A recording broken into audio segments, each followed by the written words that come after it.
Avant, le journalisme, c'était ça. Nous allons faire place à ce qui est au premier rang de nos préoccupations, l'actualité. Maintenant, c'est ça.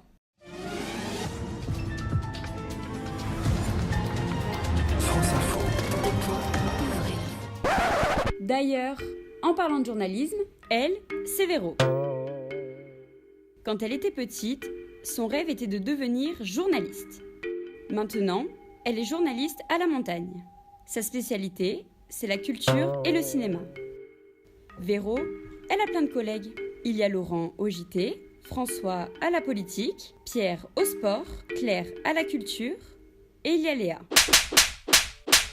Mais au fond, connaissons-nous vraiment le métier de journaliste ?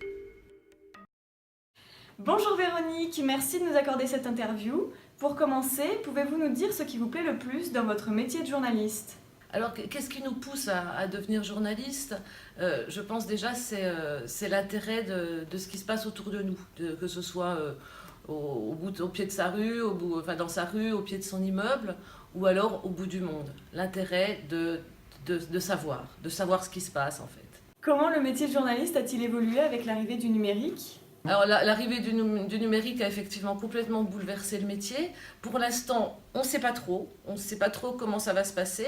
Moi je vois dans mon journal, on a à la fois de la presse écrite qu'on appelle le print, c'est-à-dire le journal papier tel qu'on le connaît depuis des dizaines d'années. Et puis maintenant, on travaille également pour le web. En quoi le métier que vous pratiquez est-il un métier utile et pensez-vous que c'est un métier d'avenir ?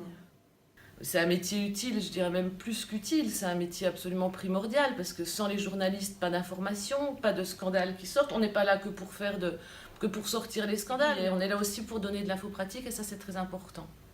Et auriez-vous une petite anecdote à nous faire partager ? Et ça s'est passé le 7 janvier 2015.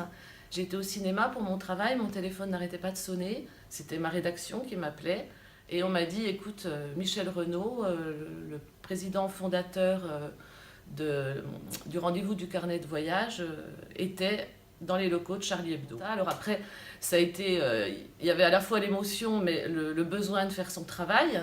Et ça, c'est quelque chose qui est très fort dans la carrière d'un journaliste. Mais comment devient-on journaliste ? Passe ton bac d'abord. Après avoir obtenu ton bac, tu as deux choix. Soit tu fais un DUT, puis une licence professionnelle ou une prépa. Autre solution, par le biais de Sciences Po en 5 ans.